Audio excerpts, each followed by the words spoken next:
Hello, wonderful people. Justin here with a quick demo.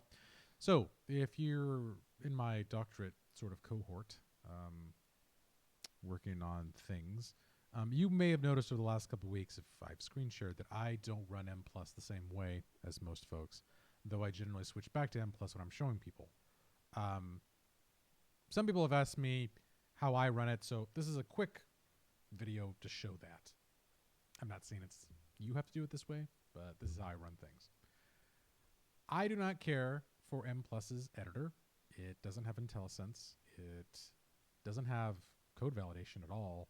It lacks things as a software engineer I would expect it to have, and that frustrates me. So what you're looking at is Visual Studio Code. Yes, I'm running this on Windows. Yes, that is weird for me. I don't run Windows very often anymore, but in this case, you have to make exceptions. So this is under the hood. I'm still using MPlus, but I use it in an indirect way. So in Visual Studio Code, this is a common code editor. It's used by lots and lots of software developers and engineers and all kinds of people doing various types of code-related work. I use VS Code, and I write a lot of extensions for VS Code, so I have a personal like of it. And what you're looking at here is the way I set up VS Code. Your VS Code would not look like this, but if you set it up, you'd have something similar.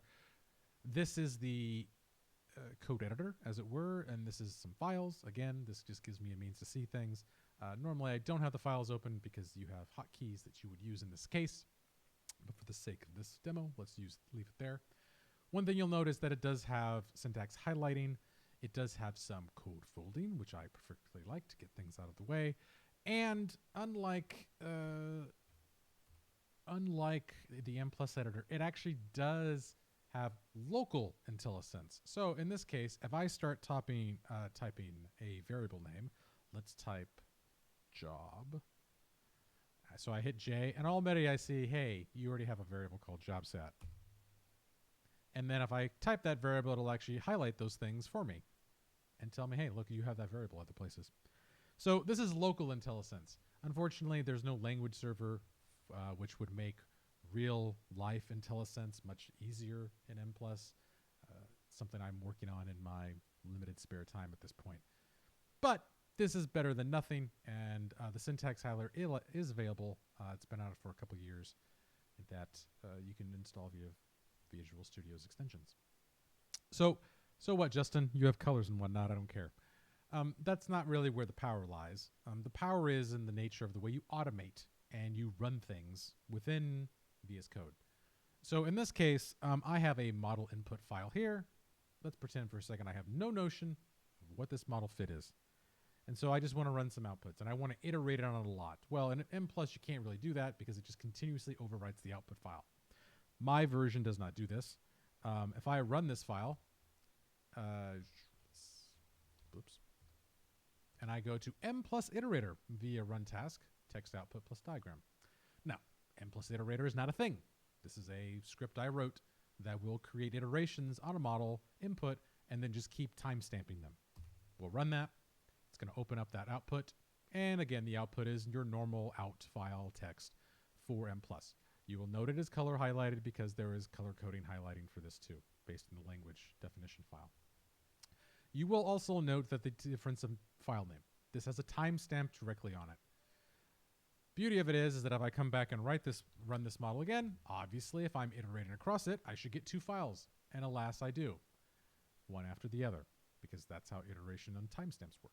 Now, again, this allows me to, if I'm running a CFA and I'm trying to figure out what my fit is going to be, it's really quite nice. I can just continuously iterate on one file, find the one that works best for me, and then save that file and use it for a future reference. And you might say, well, Justin, that's nice and all, but it seems like a minor thing.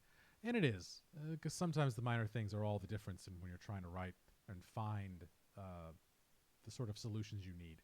But let's pretend for a second that I'm actually doing something different in this model. So I'm gonna co-vary the mediators in this particular model. We're gonna run this task. We're just gonna iterate again. Now again, great. I have an out file. So what? Well, I can run this other task, MPlus R, which is generate fit table for outputs. And what this is actually going to do is it's actually going to look at all the outputs I've just run. So it's going to actually look at 3 different output files. And you're going, Justin, I don't see any output files in your file explorer. Where are they? Indeed, refresh, and indeed, they're all in an output folder because I hate when they clutter things up and I can't find stuff. So we have a whole bunch of model fits here, as well as diagrams. If we want to look at the diagrams, we could pop it in Diagrammer. But hey, Justin, I want to see what's the model fit of those. How do you check? Well, I can run this, and then if we wait a second, and then look, it's going to produce this. Now, you'll note that there are 3 files. I ran 3 analysis, 1, 2, and 3. Their file names are right here, and it comes through and it highlights what it believes to be model fit based on predefined thresholds. Those thresholds being particularly things that are in my survival guide, if you have read it, which gives you thresholds and references that you can pull from our Zotero. So this generates out of not MPlus, but it rather takes the MPlus output files, runs them through R, creates the summary table, and then I apply a little bit of web platform wizardry to it to make this look like this, and give it the colors to show us what we believe model fit to roughly be. That's all it does. So how does one use those things? Well, it gets a little complicated from there. I've written a number of little tiny tools so far that create these sort of things using some just basic things. So MPlus has an automation package in R, so you can automate it to your heart's content. Justin, couldn't you just continuously loop over mod indices, find the best fit, and then move on with your day? Indeed you can, but we're not covering that in this video. Similarly, with our generate fit tables, we do a little wizardry here to basically create an injector to make them pretty. The iterator basically goes through and listens for flags, and all the tasks that are in here basically generate and tell MPlus on the command line what I want it to do from what's known as a shell. So that's how I deal with MPlus in an attempt to sort of make my life at least slightly easier and or more sane. Your mileage will vary. This is not necessarily for everyone. This probably looks as foreign to you as MPlus does if you've never written any code before.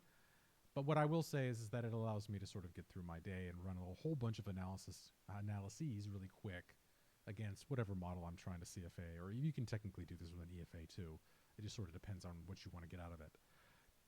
And just to make things nice, some of this code is available now. Yes, I've stuck it in a code repository on GitHub so that if you want to go look at those tools and see all the terrible code that Justin wrote really, really fast the other day, to make things work, you can go look at those things. Similarly, there are predefined construct files, as well as full definitions of Sohana and in its various forms, which makes things a lot easier than trying to pull the PDFs. So you can use those as well. There are nice little templates with a whole bunch of comments and everything nice and set up for you in case you want to learn a little bit about MPlus and how to run those analyses. And so it's all there. I'm not saying it's perfect. By no means is it. There are some tricks that I will have to cover in a different video if you are so intrigued, or in a, seminar or whatnot at the university.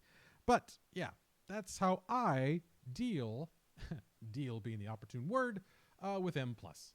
I hope you found this video interesting, and otherwise I will catch you all later.